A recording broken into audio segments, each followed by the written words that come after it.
நிதி மூலதனம் தன்னுடைய நெருக்கடிகளை சமாளிக்க தொழிலாளர் வர்க்கத்தின் மேல் எத்தகைய தாக்குதல்களை தொடுத்து வருகிறது? தொழிலாளி வர்க்கம் இன்றைக்கு 3 மட்டங்கள்ல தாக்குதல்களை சந்திக்கிறது.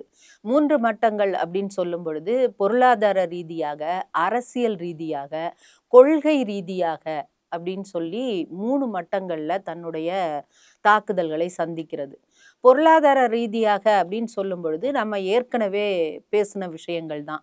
அதாவது இன்றைக்கு தொழிலாளர்களுக்கு தேவையான கண்ணியமாக வாழ்வதற்கான கூலி என்பது இன்றைக்கு மறுக்கப்படுகிறது. அவர்களுக்கு இன்றைக்கு நாட்டில் இருக்கக்கூடிய விலைவாசி உயர்வுக்கேற்ப உள்ள கூலிக்கு மறுக்கப்படுகிறது.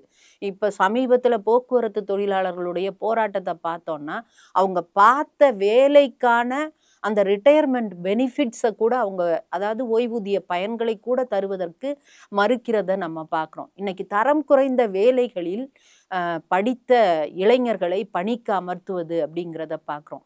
நாடு முழுக்க பல தொழிற்சாலைகளில் தீ விபத்துகள் அல்லது பாய்லர் வெடிப்பு இப்படியெல்லாம் நம்ம பார்த்துக்கிட்டு இருக்கோம்ல. இதுக்கெல்லாம் காரணம் என்னன்னா, அந்த குறிப்பாக அதற்காக படித்து தேர்ச்சி பெற்றவர்களை அந்த பணியில் அமர்த்துவது என்பதை அவர்கள் செய்வதில்லை. ஏன்னா அவங்கள வேலைக்கு, அந்த மாதிரி ப்ரொஃபஷனல்ஸை வேலைக்கு வச்சோன்னா அதற்கேற்ற கூலியை கொடுக்கணும் அப்படிங்கிற இடத்துல தான் அதெல்லாம் மறுத்ததன் விளைவாக தான் சமீபத்தில் நாம் பார்த்த மிகப்பெரிய பாய்லர் வெடிப்புகள், மிகப்பெரிய மருந்து விற்பனை தொழிற்சாலையில், மருந்து உற்பத்தி தொழிற்சாலையில் நடந்த அந்த விபத்து, இதெல்லாம் அதன் காரணமாக ஏற்பட்டது தான். அப்போ பணியமர்த்துவதில் கூட ஒரு தரம் குறைந்த வேலைகளில் பணியமர்த்துவது அல்லது ஒரு நிரந்தர வேலை என்பதையே இல்லாமல் செய்வது, அப்படிப்பட்ட ஒரு முயற்சியில் இன்றைக்கு இந்த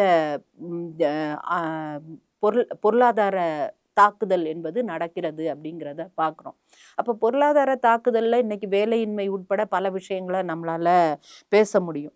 அரசியல் ரீதியான தாக்குதல் அப்படின்னு சொல்லும் பொழுது, இன்னைக்கு அரசியல் ரீதியாக தொழிலாளர்கள் எப்படி தாக்கப்படுகிறார்கள் அப்படின்னு பார்க்கும் பொழுது, குறிப்பாக இன்றைக்கு அதரிங் அப்படிங்கிறத கையில் எடுக்கிறாங்க. அதாவது இன்னைக்கு இப்போ இவங்களுடைய கொள்கைகளினால் இந்த மாதிரியான வேலையின்மை, இப்படியான ஒரு சூழல் எல்லாம் இருக்கிறதெல்லாம் விட்டுட்டு, இன்னைக்கு உன்னுடைய பிரச்சனைக்கு காரணம் என்ன அப்படின்னு சொன்னா அதரிங், அதாவது நாம் அல்லாத மற்றவர்கள், பிறர் அப்படிங்கிறத சொல்லி அவங்க தான் உன்னுடைய வேலை வாய்ப்பிற்கும் அல்லது உன்னுடைய வாழ்க்கை இப்படி ஒரு கண்ணியமற்ற ஒரு வாழ்க்கை நிலைமைக்கு இருப்பதற்கும் காரணம்னு சிறுபான்மையினர் மீதான ஒரு வெறுப்பை உருவாக்குவது, ஒரு வெறுப்பு அரசியலை உருவாக்குவது, அந்த போக்கினை கடைபிடிக்கக்கூடிய அந்த நவ பாசிச போக்கிடன் கூடிய ஒரு திருப்பம் என்பது இன்றைக்கு நடந்து கொண்டிருக்கிறது. அது தெரிந்தோ தெரியாமலோ தொழிலாளர்கள் மத்தியில் ஜாதிய ரீதியாக, மத ரீதியாக, அவர்களை இன்னும் சொல்ல போனால் மொழி ரீதியாக இன்றைக்கும் நாம் பார்க்குறோம். புலம்பெயர் தொழிலாளர்கள் குறித்த பல்வேறு கருத்துகள், இப்படி பல்வேறு விஷயங்களை கொண்டு வந்து தொழிலாளர்களை பிரிக்கக்கூடிய ஒரு ஏற்பாடு என்பது நடக்கிறது அப்படிங்கிறத பார்க்குறோம்.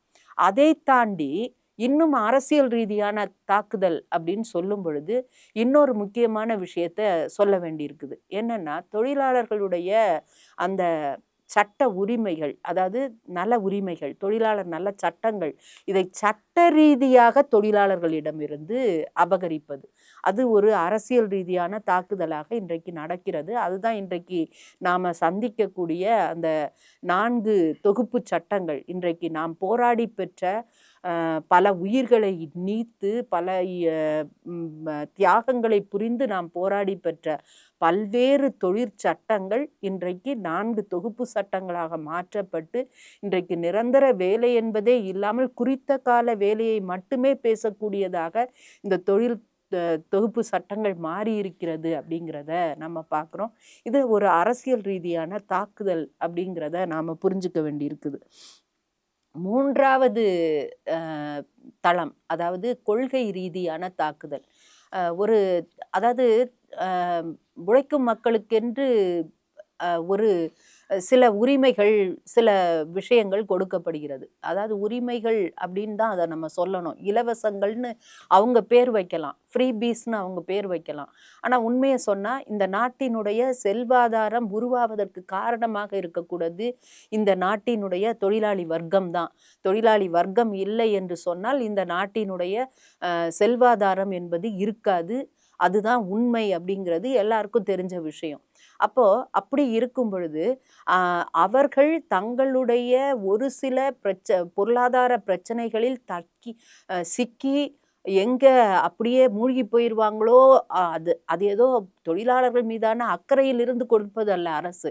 இந்த அரசு எதுல இருந்து கொடுக்குதுன்னா, ஏதோ கொஞ்சம் அதுல இருந்து வெளியில வந்தா கொஞ்சம் அவங்க அடுத்த நாள் வேலைக்கு வருவதற்கு வசதியாக இருக்கும்னு ஒரு சில விஷயங்களை செய்துகிட்டு இருக்காங்க.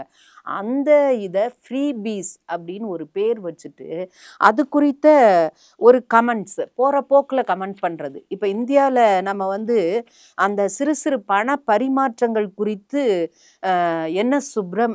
எஸ்என் சுப்பிரமணியம் பேசுனது, அதாவது எல்என்டியுடைய சேர்மன். அவர் ஏற்கனவே நம்மளுக்கெல்லாம் தெரியும் 90 மணி நேர வேலை குறித்து அவர் பேசிய comment, I regret I am not able to make you work on Sundays. If I can make you work on Sundays, I will be more happy. What do you do sitting at home? How long can you stare at your wife? எவ்வளவு ஒரு திமிரான ஒரு வார்த்தை, எவ்வளவு ஒரு முரண்பாடான ஒரு வார்த்தை. நீ ஞாயிற்றுக்கிழமையில் உட்கார்ந்து உன்னுடைய வீட்டில் எவ்வளோ நேரம் உன்னுடைய ஒய்ஃபை பார்ப்ப, உன் மனைவியின் முகத்தை பார்ப்பேன் என்று கேட்ட ஒரு நபர் இன்றைக்கு பேசுகிறாரு. என்ன பேசுகிறாருன்னா, அந்த ஃப்ரீபீஸை பற்றி பேசும்போது, welfare schemes create a comfort zone for workers. எவ்வளவு திமிரான வார்த்தையாக இருக்கும்னு யோசிச்சு பாருங்க. தொழிலாளர்களுக்கு அது ஒரு கம்ஃபர்ட் ஜோனை கொடுக்குதான். அதாவது ஒரு இவங்கெல்லாம் உட்கார்ந்துருக்காங்க பாருங்க, ஏசி மாதிரி ஒரு தளங்கள்ல, அந்த மாதிரி ஒரு தளத்தை கொடுக்குது, வசதி வாய்ப்பை கொடுக்குதுன்னு பேசுறாரு. அடுத்து பேசுறாரு, discourages them from moving to different regions for job opportunities even when companies offer higher pay. எந்த கம்பெனியில் ஹையர் பே இன்னைக்கு கொடுக்குறாங்கன்னு தெரியல, உயர்ந்த அளவுக்கு சம்பளம் கொடுக்குறாங்கன்னு தெரியல. இன்னைக்கு ஐடியில் வேலை பார்க்குற தொழிலாளர்களை கேட்டால் தெரியும், அவங்களுக்கு 10,000 ரூபாய் கூட இன்றைக்கு உறுதிப்படுத்தப்படுவது இல்லை என்பது தான். பல நேரங்களில் உங்களை ஆரம்பத்தில் நாங்கள் கொஞ்ச நாளைக்கு உங்களை பழகுனர் மாதிரி வச்சுக்கிறோன்ற இடத்துல தான் இருக்கிறாங்க அப்படிங்கிறத நம்ம பார்க்குறோம். அப்படி இருக்கும்போது இவர் பேசுகிறாரு, இவங்க ஒரு இடத்த விட்டு ஒரு இடம் நகராமல் இருக்கிறதுக்கு காரணம் கவர்மெண்ட் கொடுக்கக்கூடிய இந்த ஃப்ரீபீஸ் தான். அதனால எங்களுக்கு தொழிலாளர் சந்தையில் ஆட்கள் பற்றாக்குறை ஏற்படுகிறதுன்னு பேசுகிறாரு. இது இந்தியாவினுடைய உதாரணம்னு எடுத்துக்கிட்டோம்னா, அமெரிக்காவில் ஒரு உதாரணம் இருக்குது. எலன் மஸ்க் அட்வைசராக இருக்கும்போது பேசினார் இல்லையா, அந்த மெடிக்கேர் பற்றி அல்லது மெடிக்கெய்டை பற்றி, அங்கே உள்ள சோஷியல் வெல்ஃபேர் ஸ்கீமை பற்றி, அதெல்லாம் நிறுத்தணும். அதை நிறுத்தினாதான் கார்ப்பரேட்டுகளுக்கான சலுகைகளை செய்ய முடியும்னு பேசினார். ஸோ இதெல்லாம் இவர்களுடைய அந்த கொள்கை ரீதியான ஒரு தாக்குதல். இப்படி ஒரு 3 விதமான தாக்குதல்களை இன்றைக்கு தொழிலாளர்கள் மத்தியில் நடத்திக்கிட்டு இருக்காங்க. ஆனால் இதில் நாம் என்ன பார்க்க வேண்டியிருக்குன்னா, இது நிதி மூலதனத்துக்கும் தொழிலாளிக்கும், அதாவது தொழிலாளி வர்க்கத்திற்கும், ஆளும் வர்க்கத்திற்கும் தொழிலாளி வர்க்கத்திற்கும், உழைப்பிற்கும் நிதி மூலதனத்திற்கும் இடையேயான இந்த முரண்பாடு கூர்மையடைந்து கொண்டே வருகிறது. இந்த முரண்பாடு கூர்மையடைந்து கொண்டே வருகிறது அப்படின்னு சொல்லும் பொழுது, அதனால் அப்படியே ஒன்றும் தொழிலாளி வர்க்கம் இல்லை அப்படிங்கிறது தான் உலகம் முழுவதும் இன்றைக்கு நடந்து கொண்டிருக்கக்கூடிய போராட்டங்கள், தொழிலாளி வர்க்கத்தினுடைய போராட்டங்கள் நமக்கு நிரூபிக்கிறது. வளர்ந்த நாடுகள், வளரும் நாடுகள் என்ற வித்தியாசமே இல்லாமல் இன்றைக்கு அனைத்து நாடுகளிலும், இன்னும் சொல்லப்போனால் ஏழை நாடுகள்னு சொல்லக்கூடிய நாடுகள் உட்பட அனைத்து இடங்களிலும் தொழிலாளி வர்க்கம் தன்னுடைய மிகப்பெரிய போராட்டத்தினை நடத்தி கொண்டே இருக்கிறது அப்படிங்கிறத நாம் பார்க்குறோம். மூலதனத்திற்கு எதிரான போர் என்பது தொடர்ந்து நடந்து கொண்டே இருக்கிறது. உதாரணத்துக்கு நம்ம இந்தியாவை எடுத்துக்கிட்டோம்னா, இந்தியாவில் கூட நாம் அது மாதிரியான போராட்டங்களை தொடர்ந்து நடத்தி கொண்டு தான் இருக்கிறோம். பல இடங்கள்ல இருக்கிறத தக்க வைப்பதற்கான போராட்டமாகவும், சில இடங்கள்ல எதிர்த்து தாக்கக்கூடிய போராட்டங்களாகவும் இந்த போராட்டங்கள் நடந்து கொண்டிருக்கின்றன. இந்திய உதாரணம்னு சொன்னா நம்மளால வேளாண் சட்டங்களை திரும்ப பெற வைத்த விவசாயிகளினுடைய அந்த போராட்டம், அதுல தொழிலாளர் விவசாயிகளினுடைய அந்த ஒற்றுமை, அதை நம்மால சொல்லாம இருக்க முடியாது. அதே மாதிரி இந்தியாவில் இன்னும் பேச வேண்டியது என்று சொன்னால் சமீப காலமாக நாம் நடத்தக்கூடிய பல்வேறு போராட்டங்கள்.